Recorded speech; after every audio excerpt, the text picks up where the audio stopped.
while your day is winding down. They're just getting started. This is South Coast Tonight with Chris McCarthy and Marcus Farrow. They've got you covered on all the news of the day, from local issues to politics on both sides of the aisle. This is the place where the movers and shakers come to be heard, to listen, and where they're held accountable. This is South Coast Tonight on WBSM.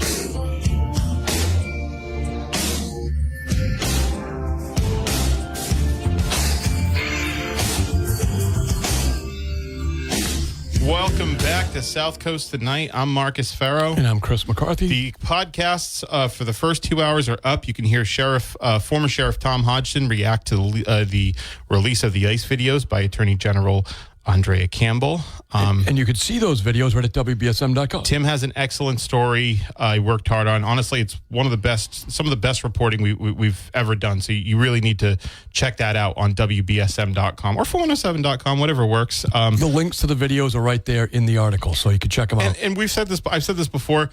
Honestly, you guys reading our stories, it actually helps the show. Yes, it really does. So 508-996-0500. We've got a call on the line. Let's hit it.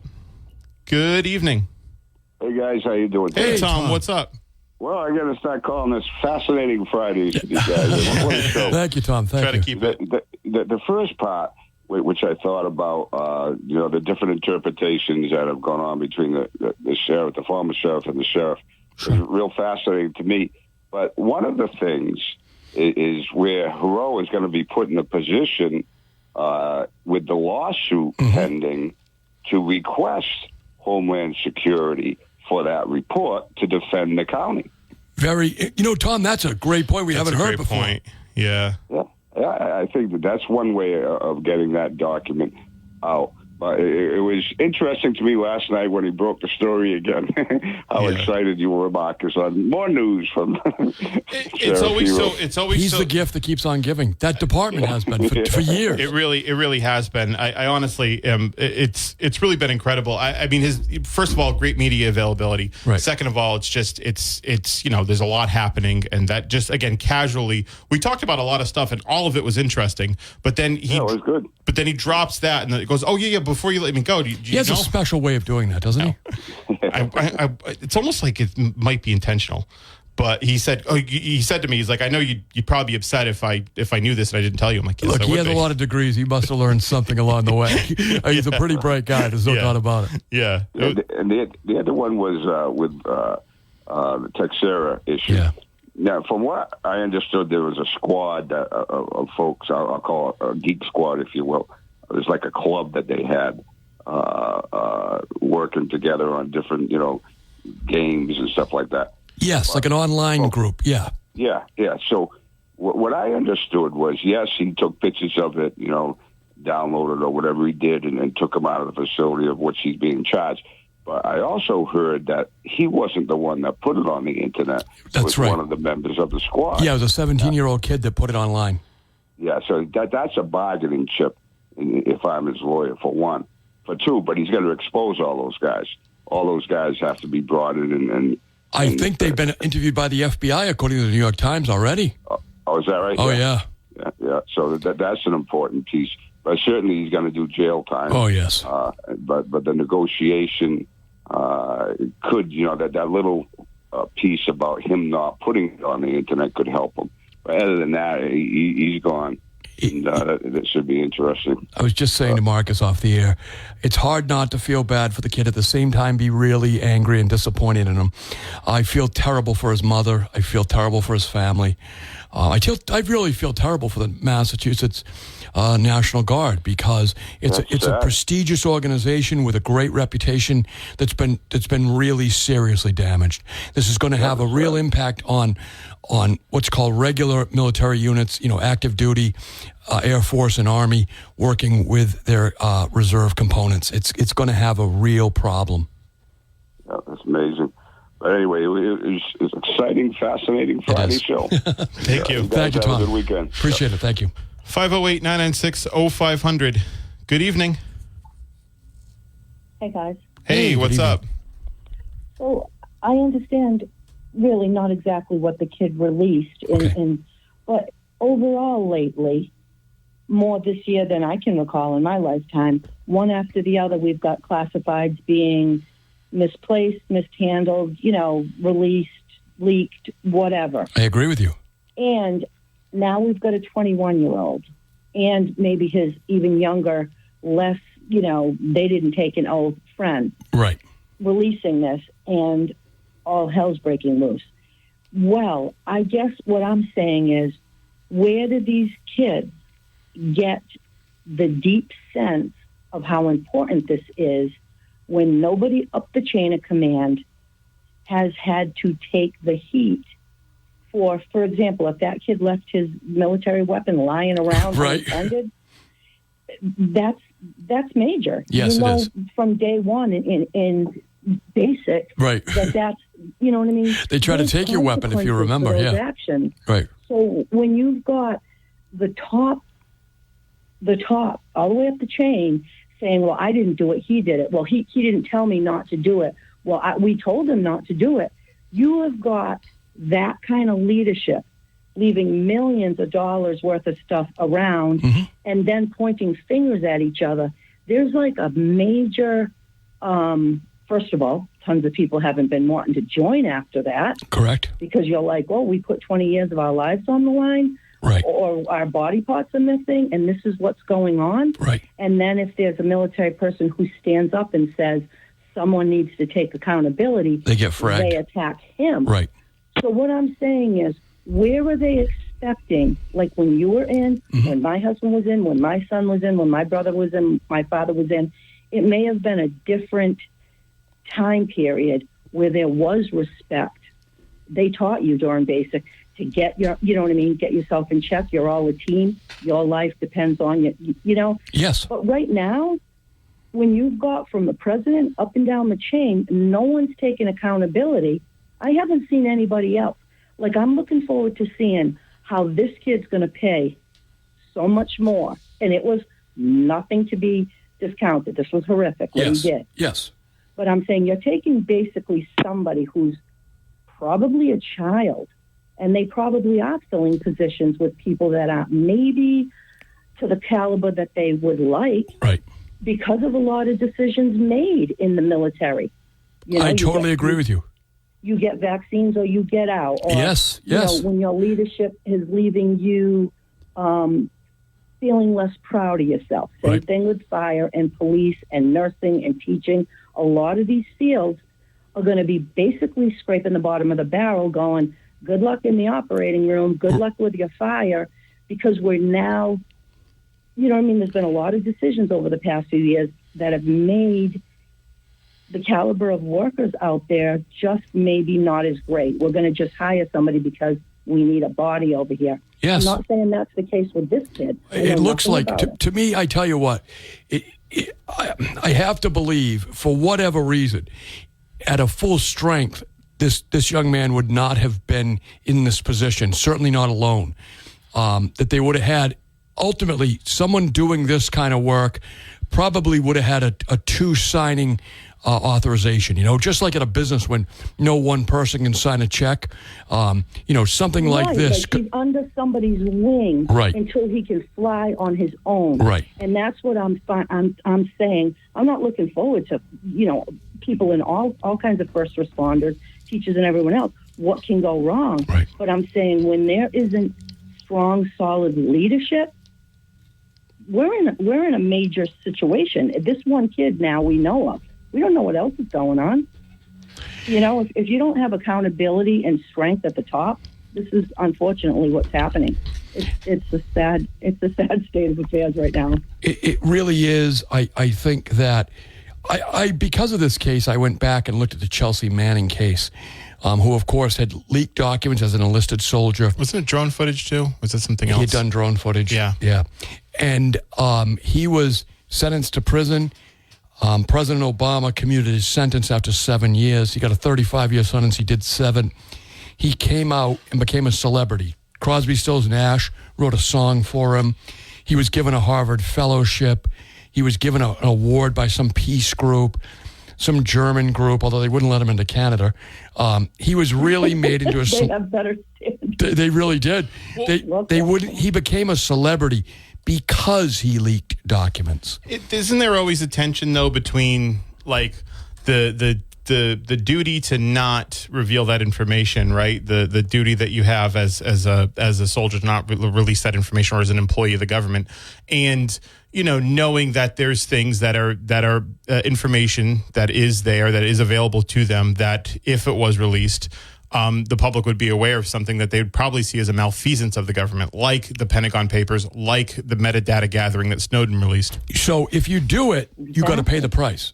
I agree with you, Marcus. Right. But did the kids think of it in depth enough to say, I don't believe he did. I am so patriotic. Oh, this kid just wanted to be cool. Yeah. He wanted to, what did you call him, Marcus? Edgelord. Edgelord. Yeah. So, it goes back to, in my opinion, the commander, and it's not just my opinion, I mean, that's what's going to go down, is that this young man was put in a position he never should have been in. And they put him in it alone, and they didn't supervise him properly, But this is what happens. I agree. I'm not saying anybody's off the hook. This is not right. Right. But when you're short-staffed and you need to be keeping an eye on all these little underlings, right, and you yourself can't get your job, that's what I'm saying. In the medical field and all of these fields, this is what we're going to be dealing with. I mean, it may not have national security implications, but your patient or your student or your, we know New Bedford is losing police officers because they're not satisfied with their job. They're not leaving law enforcement. They're just going to other communities. I mean, that is... Right, because when you don't trust, the whole overall picture of what's going on, you don't feel safe. But I'm saying, I can't imagine what's going on military-wide now after Afghanistan, and the fact that there was no accountability. Right. To me, the morale just must be horrific. I'm hoping this is the last we see of this type of thing, but the suicides, it's not great. And I would like to see what the upper people are going to say about this when they've not taken their own accountability. All right, guys, have a good Thanks night. for the call. We Thanks for appreciate next it. weekend. I appreciate it. We got some other calls on the line. We got to take a break, and then we'll get to them. So stay on the line. This is South Coast Tonight. 508-996-0500. Good evening. Hello. Yeah, good evening. What's up? All right, this lady before mentioned morale. Yeah, typically after a war, you look at the history of war, we'll go to World War II to Korea. After the Second World War, morale was kind of down towards the beginning of the Korean War. They had to get some of the World War II guys drafted back in, or they joined back up to get the morale back up. Ted Williams, yeah. Ted Williams. Yeah. And then Vietnam, the morale started out positive and went low. And then it was low after 75. It was low through the Carter administration. Reagan built it back up. Then Bush Sr. had the Iraq War, and then during the Clinton years, the Gulf War. Yeah, the Gulf War. That was a big one. Yeah, and the morale went back down again after that. And then when the second Iraq W's war took place for 20-something years, after it ended, the morale has really gone down. It's an all-time low. They seem to be getting desperate. They're putting corny military commercials. It's not like the old days, join the army. Be all you can be, right. Yeah, it's not like that. They're showing people like drinking beers. They had an Air Force commercial on that shows guys and girls together drinking beers off duty, and it shows a jet taking off, and it says join the Air Force. I mean, yeah, I don't know. I think it's hard. The point, I think, you talked about Vietnam, and you talked about you talked about Afghanistan, Iraq.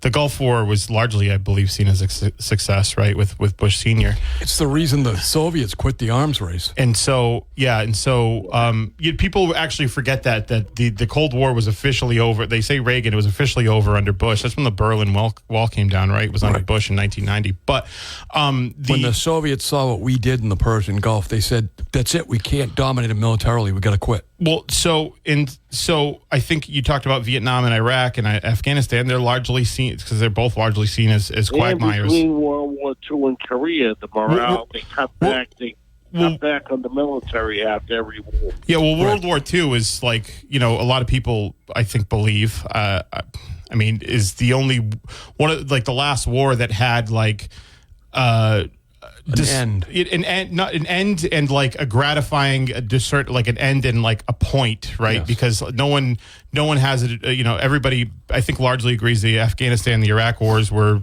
ultimately pointless for us, not for other people. But the first Persian Gulf War, we had a big coming home for the soldiers because it had a beginning and it had an end. Yeah, the first one. Well, we also did that too because after what we did to the Vietnam, correct. They should have never did that.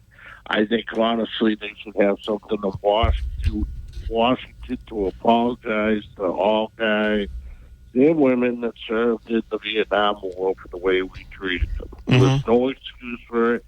Yeah, soldiers commit crimes. It happens in every war. It happened in World War II. Those guys get dumped on more than I think any war we've ever been in. Well, the problem was that to their credit, the Chinese and the National Liberation Front successfully infiltrated the peace movement, and really it became a pro-Viet Cong movement here in America, which is really what ultimately ended the war. To their credit, I think it was horrible, but they brought the war to America. That's ultimately what happened. And I'll tell you one more thing, and I don't know, there's probably Vietnam veterans listening out there, so there's going to be mixed opinions on it. There's definitely Vietnam veterans listening. Yes. I was told that if they really wanted to win that war, they could have won that war within a couple of months. Of course they could. I mean, the Japanese wiped the Viet Cong. Well, they weren't the Viet Cong then, but the Japanese the Viet Minh, yeah. Vietnam out in like a month. Right. Easily.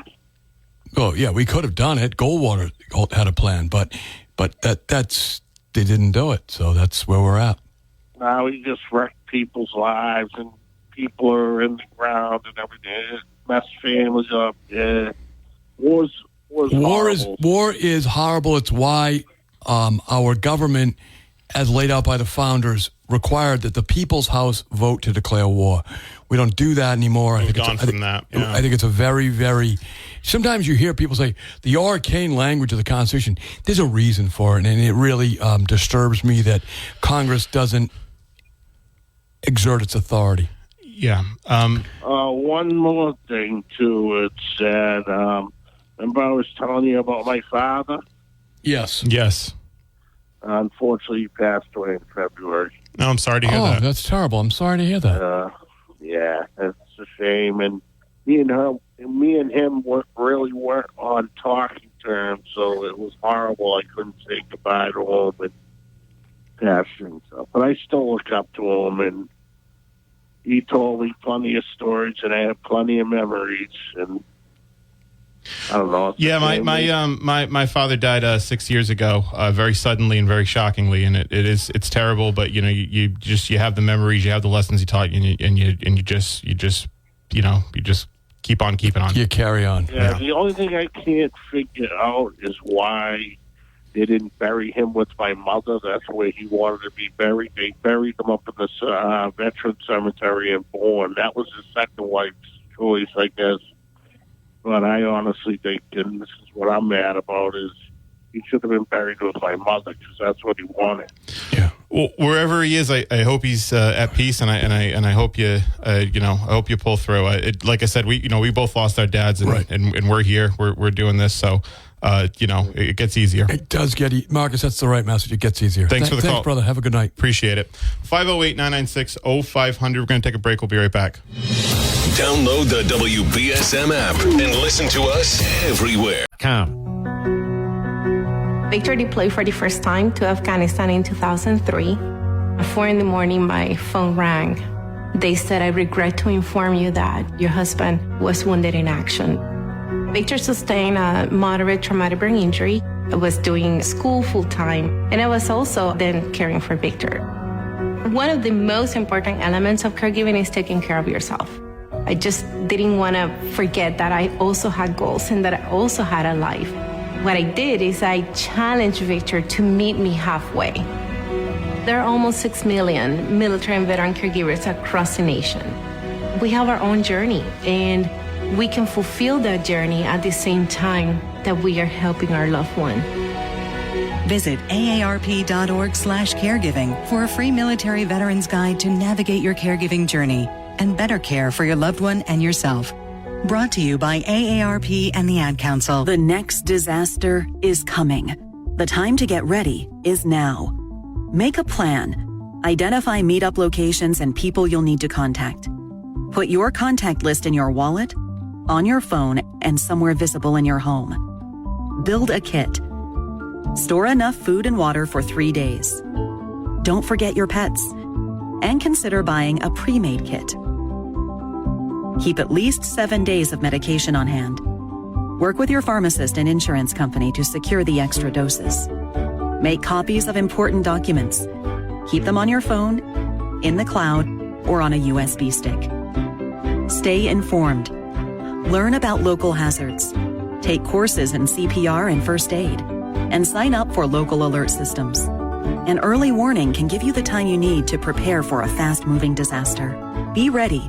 Learn more at americares.org/send-us-in. I'm William Shatner, and I've been around a long time, but I'm truly humbled when I see the real battles our brave, paralyzed veterans have faced defending our freedom. I was on a routine patrol, and we were in the desert of Kuwait, and the vehicle flipped and landed on top of me, which left me paralyzed from the waist down. Okay, folks, this is heroism. That's why I'm proud to support Paralyzed Veterans of America. Go to PVA.org to learn how you can make a difference.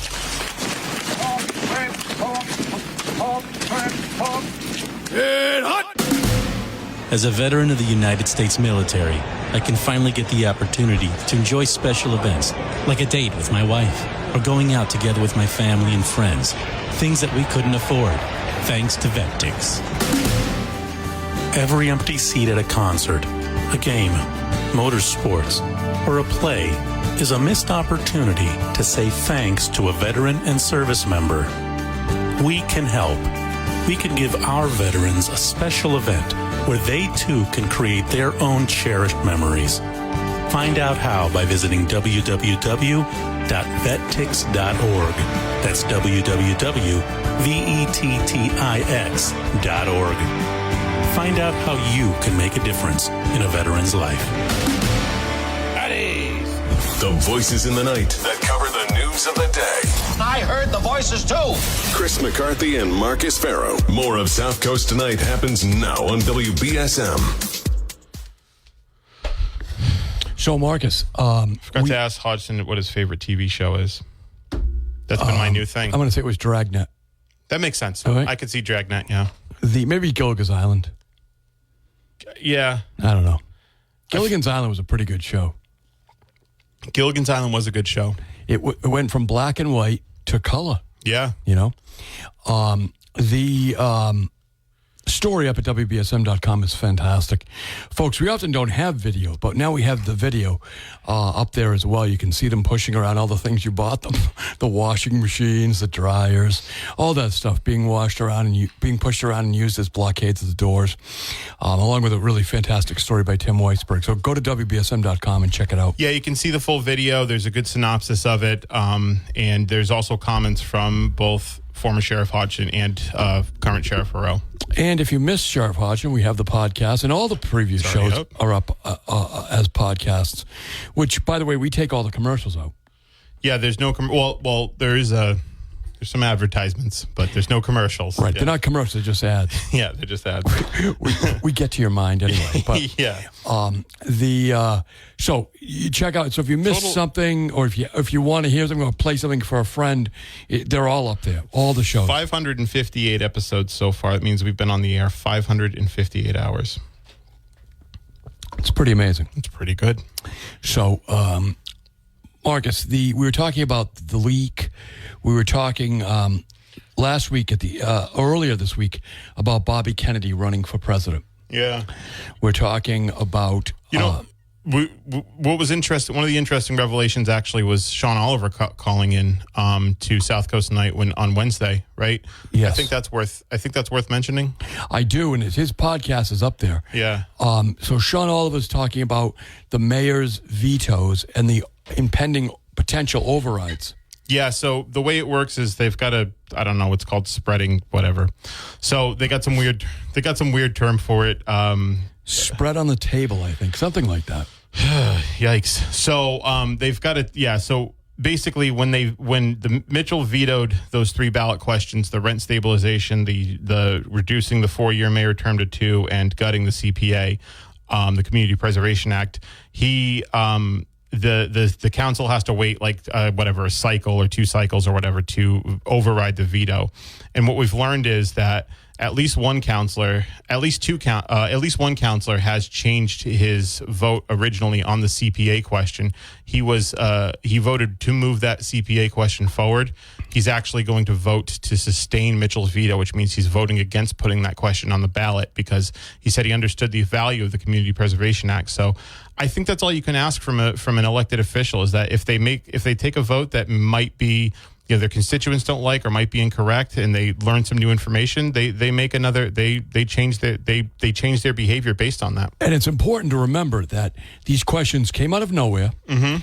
They're serious policy questions, and they suddenly appeared on the ballot. There was no hearings within committee. There was no work done ahead of time. So for some of the councilors, first they ever saw of it, particularly in Oliver's case, was when it just appeared in front of them. Yeah. And it doesn't surprise me that he said he moved to move it forward. Yeah. Knowing full well that he would have an opportunity to learn more. Yeah. And then had the opportunity to do the responsible thing in his mind with the most information. I think you'll see a few more votes peel off on that CPA question. I think it'll get. I'd be surprised at this juncture if it got even a majority. It needs a supermajority. I'd be surprised if it even got a majority. I think on the rent control question, you'll see similar stuff because you've had a couple of weeks. Again, there's no doubt about it that rent availability of units, pricing, things like that is all important issues. The only thing that the councils have had in front of them this entire 2 years was this ballot question on whether people would like a rent stabilization program. So given the lack of anything else, I think many of them voted for it. But now in the conversation that's come forward, remember, voting to advance the question is a lot different than voting to override the mayor. I think so, yeah. And that's a political confrontation. It's going to depend, too, on how much, I think how much their constituents are hearing, because they might be hearing on that rent stabilization question, they might be hearing, hey, you know what, my rents are too high. This is something we should move forward with, or we should get this conversation forward. And that might end up being the one that does survive, but we'll see. Because you need, by the way, if 4 people vote against the question, it will not pass. You need 4 councilors to vote against it, and it will not pass. And that's because Councilor Abreu is not going to vote to override the mayor, and Councilor Oliver is not going to vote to override the mayor. He voted against it the first time. Yeah, he voted against it the first time. Ian said if Ian had a death in the family, he would have voted against it that time. He said. So we'll see how that plays out. We're still waiting to see if there's any movement in the home rule petition for rent stabilization in Boston. I find it unlikely that there will be anything that goes forward. But the other part too, Marcus, is regardless of how this question turns out, a home rule petition still requires the mayor's signature. It absolutely, you can't override a veto. And John Mitchell is not going to sign it. Yeah, you have to override. You can't override a veto on a home rule petition. You need the legislative and executive branch to sign off on it. That's why I have repeatedly referred to this as a cruel hoax, because asking people if they'd like rent stabilization, knowing it cannot happen, is a cruel hoax. It really is. I think it's kind of different. But it has opened to question. I think that's conversation. The thing. I think the conversation's moved significantly since this has been brought up, and that's a good thing. The one thing I will say is, in terms of this won't happen, that won't happen. I always do say it's important to. If you want a policy to go forward, it's like when the Progressive Caucus in the House files the Medicare for All bill every session. It's not going to pass, but they want it on the record because maybe one day it will. Same, that has happened where you get it on the record, you start moving that conversation forward, and maybe somewhere down the road that policy does happen. So I think in this circumstance, even though it's unlikely to pass anytime soon, it's not a total waste of time to move forward with that. But I think there's other things that they can and should move forward with, and I think they are moving forward with some things. Yeah, I think that it is one of these things that you're seeing. For instance, Mayor Mitchell put out a plan. You're seeing that the governor is doing things. You're seeing that. Well, Healy mentioned housing as one of her top priorities after her first 100 days. She had an interview with, again, I was looking at Playbook this morning, Lisa Kaczynski. She said that, she actually said that it was, it's the very first thing she mentioned, like she's got to do something about housing. You saw that Governor Baker had put forward zoning changes, things of that nature. The MBTA law. Yeah, so but housing has to be built. I mean, I know that sounds ridiculous, but sometimes one of the things that's left out of the conversation, Marcus, is it takes real capital, actual carpenters, real wood, real cement, things of that nature, permits, government approval to actually build housing. It's one thing to say, we need housing. It's an entirely different thing to marshal the capital and the talent. Yeah, and put it all into effect. They're trying that with the HDIP, basically increasing tax credits to incentivize more market rate housing in gateway cities. I think they're trying to do some things to try to make up for, I think, what it basically was lost time. Building all these housing. Or not building all these housing developments. Marcus, one thing we're going to be visiting more, of course, is the Prop 2.5 override here in Fairhaven. There's an article in today's Standard Times that I would recommend everyone go and look at it. It's by a local reporter. It's obviously a local story. It's important. We'll have more about it. Marcus has written about it. He had the selectman on the other night. Yeah, You can see that. You can listen to that podcast. Yeah. So last night in the first hour, I had Leon Corey and Stacia Powers, two members of the Fairhaven Select Board, and they basically explained their position on Prop 2.5 and why they need it. And they said it's just for 1 year. They'd have to go through this process again if they wanted to do it a second year. So the numbers out there. Look, the school department is looking for money. I do think in the Standard Times article, Marcus, as you and I talked about off the air, they're talking about money they need for homeless programs, things of that nature. I think Fairhaven's going to have a conversation if they think the school department is the place that should be handling homeless issues. There's certainly homelessness is a problem. There's no doubt about it. But I wonder if the school department is the place that should be handling it, or is that something the state should be handling? Are there other resources already working towards that? Is the superintendent of schools really should really be focused on that? Now, I get what the superintendent is saying, which is that if you have homeless children, it's awful hard to educate them. I mean, there's no doubt about it. And I wonder if we're asking the superintendent to do too much if we're not finding another place to do that. I'm just trying to, I think maybe having a coordinator at the schools or something like that could be valuable. I'm just unsure if try to maybe some sort of housing coordinator or something like that. I'm just unsure exactly what the program is. Listen, we got a call on the line. Let's just take a quick break and we'll get to it. This is South Coast Tonight. Welcome back. We got a few calls on the line. Let's get to them. Good evening. You're live. Yeah. Sorry to call you again.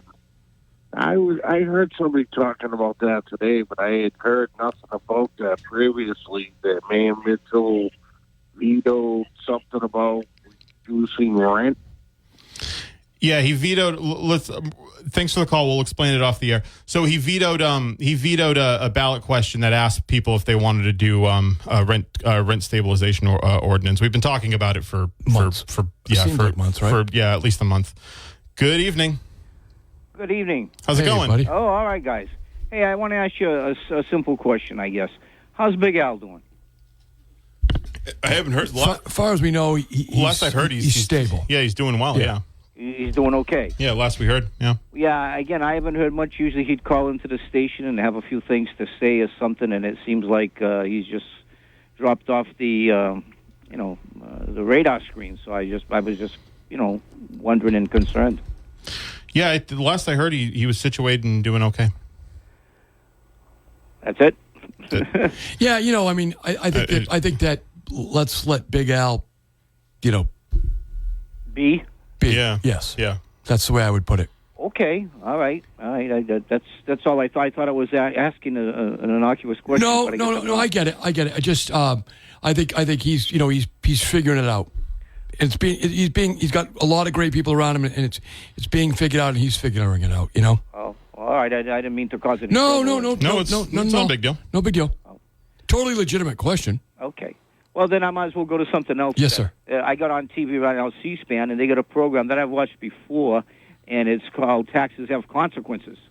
And it's a conservative program. Mm-hmm. And the gist of it all is, what's that? Sounds like it. Yeah, and the gist of the program is the lower taxes you have, the more investment you have, and the better off things are. And they go back to the Depression and point that out. There's only one problem I find with their argument. I believe during the Eisenhower administration after World War II, we had high taxes, okay? And yet those were the happy days, and the economy happened to thrive. They don't seem to indicate that on the program. The tax policy then, though, it was a broad-based taxes. The issue is that there's low taxes and low growth taxes. Mm-hmm. So some types of taxes stimulate growth. Some types of taxes stifle growth. Mm-hmm. So the devil really is in the detail. That's why tax policy is a very difficult thing to talk about and not entertaining at all. Mm-hmm. Mm-hmm. Mm-hmm. Well, again, the whole premise is if taxes are low, people will invest. If not, they will hold back their money and not invest in things, and therefore the economy doesn't get along too well. It's one of the things about Massachusetts that we have relatively low, broad-based taxes, so that everyone pitches into the income tax. The income tax is relatively low, quite frankly, but everyone pays it. So you get a massive amount of income, and that formula really works. I see the governor's going to make some more tax cuts, particularly on capital gains, which tend to stimulate growth. Yeah. So that's a growth tax right there. When you're keeping some tax, now if you have no taxes on investment, you're going to get no income off investment. But if you keep it very low and broad based, you're going to get the cream of the crop and a lot of growth, and therefore a lot of government revenue, but also growth, which is what you need.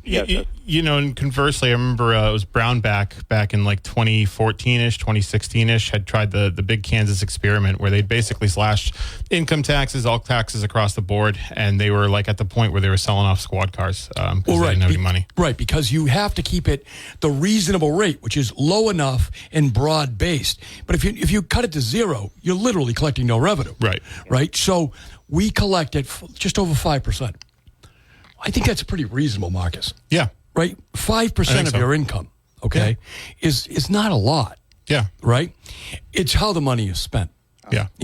So I don't think anyone in Massachusetts is complaining about 5%. No, we're every year enjoying really big budget surpluses. And well, that's another question. I heard Phil one morning say that there's going to be a give back again, I guess, and he claims it will be given to even some people who didn't pay taxes. Did you hear anything on that? Well, yeah. They've changed the distribution formula. They're trying to.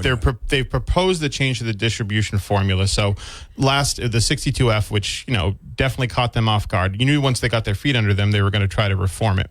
Uh-huh. So basically, it was 13% of the state tax, your state income tax that you paid that you got back in checks. So obviously people who paid less of that, their 5.6%, if it was less, they got less money, right? There are some people that got fewer dollars than others. Sure. And so what they're trying to do is they're trying to make it, I think in an effort to make it more equitable, saying everybody gets the same amount in a refund check. Someone did some very quick math on it and said it would amount to maybe $800 plus dollars per person. But I'm not entirely sure if that's like, that wasn't an accurate, it wasn't super scientific. So we'll have to see. Yeah.